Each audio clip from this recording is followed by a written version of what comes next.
어지야클럽TV 여러분 안녕하세요. 호토박입니다. 저희가 주로 업무는 학생들과 혹은 학부모님들과 이메일로 이렇게 소통을 하거든요. 그래야 이게 1년, 2년, 심지어 5년, 6년이 지나도 그 내용들이 그대로 남아있고 처음에 저희가 드렸던 어드바이스 내용이 고스란히 얼마나 현실성 있게 접목이 되는지 여러분도 또 살펴보실 수가 있잖아요. 저희가 받는 이메일 중에 가장 보람을 느끼고 또 흐뭇해지는 이메일 제목입니다. 제가 영상 편지로 여러분께 소개를 좀 할까 하는데요. 호토바기님 영주권 받았습니다. 자, 어떤 가족일까요? 들어가 보시죠. 제가 제목을 영주권 1일차 님이라고 붙였어요. 그분의 뭐 실명이나 이런 것들은 뭐 여러분들 이 스토리 내용하고는 상관없으니까요. 안녕하세요, 최승규 대표님. 오랜만에 이메일로 인사드립니다. 우여곡절 끝에 어제 영주권을 그란트 받았습니다. 너무 기쁜 소식이죠. 처음 대표님께 상담을 받으려고 서울 오피스 설명회에 참석한 것이 2018년 2월이었고 2025년이니 첫 상담부터 영주권을 받기까지 약 7년이 걸렸네요. 실제로 이분이 이제 호주에 오셔서 학업을 시작한 시점으로 친다라고 하면 한 6년 정도 되거든요. 여러분들 영주권 유학 도전하실 때 내가 호주 가서 대학을 졸업하면 이제 여차저차 하면 영주권 받겠지, 절대 그렇게 순조롭게 이루어지지 않거든요. 학교를 졸업한 이후에도 많은 그 스텝들이 또 있어요. 그래서 제가 이렇게 보통 보면 그분이 2년 과정 학업을 하는지 뭐 4년 이상의 학업을 하는지에 따라 다르긴 한데요. 그래도 최소 5, 6년 이상 많이 걸리면 영주권 받기까지 학업 시작 시점으로부터 7년까지도 이렇게 걸리거든요. 그래서 그런 긴 시간이라는 것을 여러분들이 꼭 염두에 두셔야 돼요. 특히 이 가족처럼 어린 가족을 함께, 어린 자녀와 함께 도전할 때는 배우자분의 출산 일정, 만약에 공부하시는 분이 배우자분이다, 여자분이다 이러면 여러분들이 정말 뭐 20대 초반이 아니라고 하면 여러분들 그 긴 여정 사이에 출산이라는 부분도 결부가 될 수 있거든요. 임신을 하게 되면 어떤 신체 검사도 엑스레이 같은 걸 못 찍기 때문에 모든 비자 프로세스가 홀딩돼요. 그래서 굉장히 중요한 부분이 될 수도 있거든요. 그래서 참 7년 만에 영주권을 받은 가족인데요. 학생비자 수속부터 집 렌트 등 수많은 작은 질문들을 모아보니 제가 총 222개의 이메일을 보냈고 대표님과 직원분들께서 하나하나 자세하게 친절하게 답변해 주셨던 기억이 납니다. 저희가 보내드렸던 메일도 제가 체크해 보니까 200개가 넘더라고요. 그래서 여러분들이 영주권 유학에 도전할 때는 처음에 한국에서 뭐 이렇게 서류 몇 개 보내주고 에이전트에서 뭐 학교 지원해주고 학생비자 수속해주면 이제 뭐 나머지는 별것 없다 이렇게 생각하시더라도 절대 그렇지 않습니다. 호주에 오셔도 수많은 변수들이 생기고 또 그 이민법이라는 게 처음 여러분들이 도전할 당시에 그대로 가만히 있는 게 아니에요. 매년 계속 바뀌고요. 그리고 각 주정부별로, 자기가 공부하는 주정부별로 또 제도가 바뀌고 하기 때문에 계속해서 여러분들이 어딘가로부터 어드바이스를 받고 조언을 받아야 되거든요. 그래서 꼭 저희가 아니라도 괜찮으니까 영주권 유학에 도전하는 것만큼은 꼭 좀 신뢰할 만한 에이전트와 수년을 함께 간다라는 관점에서 에이전트를 좀 선택해서 여러분들이 조언을 받으시면 좀 좋지 않겠나 이런 생각을 해봅니다. 제가 영주권을 받을 수 있었던 것은 대표님을 비롯한 혼유 모든 직원분들의 도움이 있었기에 가능했던 것을 잘 알고 있습니다. 사실은 이분이 다 하신 거죠. 저희가 굳이 따지자 그러면 한 3, 4% 정도의 약간 방향 설정하는데, 특히 이 가족분들 같은 경우는 워낙 또 커리어가 탄탄하신 분이고 영어도 이미 수준급이 되셨던 분이기 때문에 굳이 뭐 저희의 조언이 아니었다 하더라도 방향 설정을 잘 해서 같은 결과를 나오실 그런 가족들이거든요. 그 당시에는 아무것도 몰라 어리버리했지만 뭐 처음에는 물론 그랬죠. 이제는 땡땡 대학에서 큰 IT 부서의 관리자로 일을 하고 있고 아내는 파이낸스 팀에서 근무를 하고 아이는 벌써 프라이머리 학교를 다니고 있습니다. 커플이죠. 그래, 어린 가족이 있는 커플이죠. 여러분들 호주 영주권 유학에 도전할 때 있잖아요, 싱글인 분들이 확실히 유리하죠. 비용도 적게 들고, 그리고 싱글이라고 하면 그만큼 나이도 어릴 가능성이 많고, 그럼 한국에 있는 부모님으로부터 적어도 어느 정도 경제적인 서포트를 받게 될 가능성이 높고, 그러다 보니까 이 커플보다는 싱글이 여러 면에서, 또 결정적으로 영주권은 나이 젊은 사람이 유리하고 점수제 이민도 마찬가지고, 그런데 이게 참 묘한 게 있잖아요. 저희 학생의 상황을 보더라도 나이가 많거나 배우자랑 자녀까지 있으신 분들은 대부분 영주권 유학에 도전을 알아보시는 단계에서 포기를 많이 하긴 하시죠. 근데 일단 그 가능성을 어느 정도 보고 도전을 하게 되잖아요. 그럼 압도적으로 커플분들이 영주권을 최종 손에 쥐기까지는 비율로 본다 그러면 훨씬 더 높은 것 같아요. 여러 이유가 있을 것 같은데 제가 본 관점에서는 일종의 배수의 진 같은 거죠. 한국에서 이미 일정 기간 사회생활을 다 해봤기 때문에 내가 호주에서 뭐 공부를 하고 이 학위를 가지고 한국에 돌아간다고 해서 장밋빛이 아니라는 거 본인 스스로가 너무나 잘 알고 있죠. 그런데 고등학교를 갓 졸업하고 호주 대학에 영주권을 염두에 두고 왔다, 이런 분들 같은 경우는 사실은 영주권이 안 돼도 또 내가 호주에 있는 명문대학의 졸업장을 갖고 한국에 가면 또 뭔가 길이 있지 않을까, 녹록지 않거든요. 뭐 미국의 뭐 초일류 대학을 졸업하고 한국에 돌아가도 요즘 만만치 않잖아요. 그래서 결국은 호주 유학의 가장 핵심이 졸업 이후에 영주권의 기회를 준다는 게 그 어떤 영어권 국가들하고 다른 점이거든요. 미국도 물론 영주권의 기회는 있지만 그건 추첨이잖아요. 호주는 자기가 충분히 사전에 가능성을 타진할 수 있고 도전해 볼 수가 있거든요. 자, 계속 한번 가볼게요. 시간이 흐르면서 참 스스로 뿌듯함을 느끼기도 하고 혼유 모든 분들께 다시 감사한 마음이 듭니다. 사실 그 7년 전 강남에서의 설명의 이후로 한 번도 직접 뵐 기회가 없었는데 혹시 땡땡땡에 오실 일이 생기시면 꼭 연락 주십시오.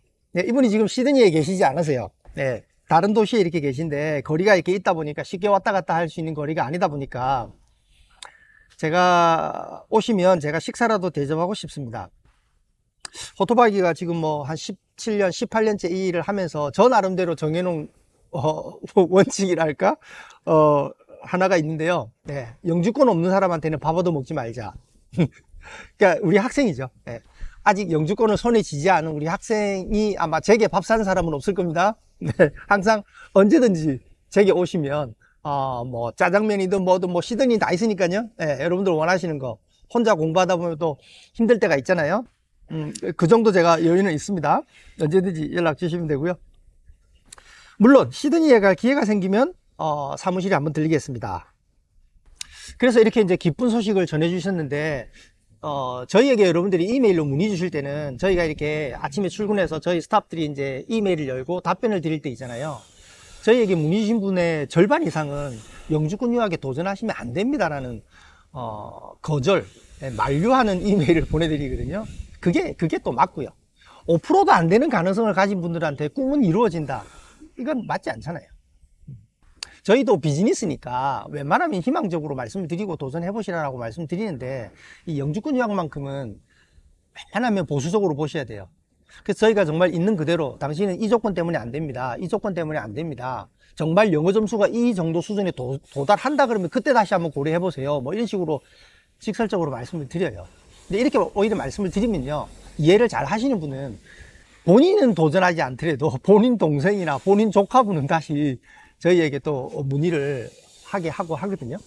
그래서 언제든지 저희에게 문의 주시면 저희가 적어도 도전하면 안 되는 분은 어렵지 않게 판단해서 여러분들에게 조언을 드릴 수 있습니다. 자, 이번에는 얼마 전에 가디언 비자를 받으신 어린 딸아이와 호주에 이제 조교학을 오시는데 엄마가 이제 가디언 비자를 받았죠. 이 가디언 비자를 받으신 분의 사연인데 여러분들이 혹시 호주 학생 비자를 준비하고 계십니까? 혹은 특히 이 조교학으로 가디언 비자를 준비하는 학부모님이 계십니까? 그러면 정말 이 내용을 한번 들어보셔도 이 준비가 정말 만만치 않구나라는 걸 실감하게 될 거예요. 저희 호주학 클럽 네이버 카페에 올려주신 내용인데 한번 보시죠. 안녕하세요. 저는 초등학교 6학년 딸아이와 함께 브리스번으로 가게 된 엄마예요.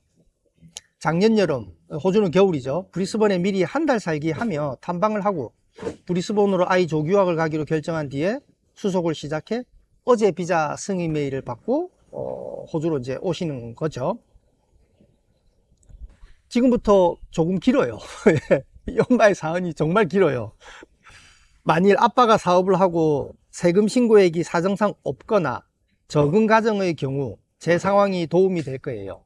이제 한국에서 이 엄마가 가디언 비자를 받지만 이 아이의 아빠의 상황에 따라서 아주 많은 서류들이 요구받게 되거든요. 종종 이런 경우도 있습니다. 뭐 이 가정의 얘기는 아닌데 아빠 엄마가 이렇게 헤어지게 돼서 이제 그 이혼을 하게 됐어요. 그럼 보통 이제 엄마가, 아이를 키우는 엄마가 양육권도 다 가지고 있고 하니까 아빠랑은 전혀 상관없고, 왜? 내가 양육권이 다 있으므로 나에 대한 사항만 뭐 필요한 서류들 때문에 하면 되는 거 아닌가. 근데 호주 유학은 그렇지 않습니다. 유학을 오는 거는 아이잖아요. 아이 기준으로 봤을 때 아빠는 아빠가 맞잖아요. 아빠 엄마가 이혼을 했든 어쨌든 간에 아이 기준으로는 엄마이고 아빠이잖아요. 그럼 모두 서류가 다 들어가고 사인이 다 들어가야 됩니다. 그래서 조교학을 혹시 염두에 두시는 가정들 중에 상황이 이런 일반적인 가정이 아닐 때는 미리 조건에서 서류에 문제가 없는지 이런 것도 좀 살피셔야 되고요. 또 하나는 한국에서 여러 비즈니스를 하다 보면 비즈니스라는 거에 업다운이 있잖아요. 그러면 또 수익이 좋을 때도 있고 아닐 때도 있잖아요. 그럼 소득 증명이 어려울 수 있죠. 혹은 이제 이 가정처럼 아빠가 한국이 아닌 나라에서 사업을 하는데 여러 가지 특수한 상황에서 그 사업체가 아빠 이름으로 되어 있지 않아요. 그러니까 그걸 증명해내기가 힘든 거죠. 그래서 정말 애를 먹었던 케이스거든요. 아래 사진이 그동안 비자 준비를 위해 준비했던 서류들입니다. A4 용지 100장은 거뜬히 넘어요.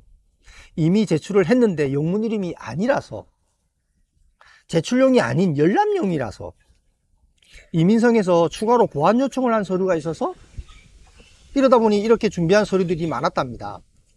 직장 생활을 거의 20년을 하다가 그만두고 딸아이와 함께 호주에 가기로 결정을 했어요. 자, 지금 보시는 이 사진은요, 은행에서 무슨 우리가 뭐 잔고증명을 뗀다든지 관공서에서 어떤 서류를 떼면 이렇게 종이 쪽으로 이렇게 뭐 대기표 같은 걸 발급받잖아요. 그 서류들이에요. 그러니까 얼마나 많은 서류를 발급받고 또 받고 또 받고 이렇게 하셨겠어요. 예. 그러니까 뭐 A4 100장이 뭐예요? 훨씬 더 되실 겁니다.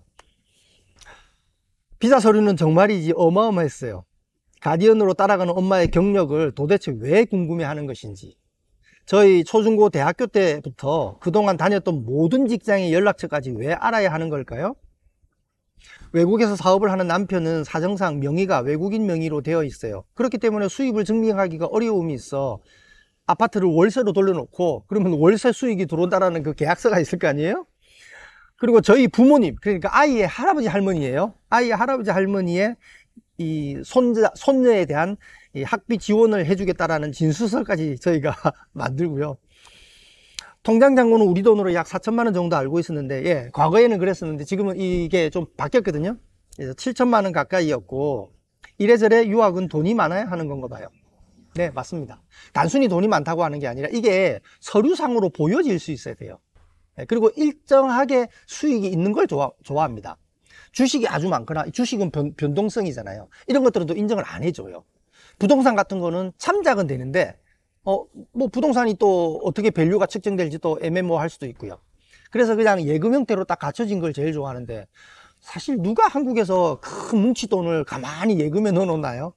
그러니까 이런 것들을 여러분들이 조교학을 보통 1년 전에 저희가 지원해라 그러잖아요. 그럼 지원을 해놓고 그 다음부터 미리 선제적으로 자금 관리를 조금 해서 내가 이 시점에 잔고증명을 떼니까 그동안에 잘 준비를 해야 됩니다. 잔고증명을 제출할 때는 잔고증명을 내지만요, 요즘에 조교학은 거의 예외 없이 지난 6개월 동안의 은행 거래 내역을 가져오라고 합니다. 그러면 지난 6개월 동안의 은행 거래 내역에서 평상시 잔액은 거의 없다가 잔고증명 떼기 2, 3일 전에 뭐 뭉치돈이 딱 들어왔다? 그럼 그 돈의 출처가 또 어디냐? 꼬리에 꼬리를 물고 계속 나가는 거예요. 정말 복잡해지거든요. 그래서 처음부터 충분히 자금에 대해서만큼은 좀 준비를 좀 해 나가셔야 됩니다.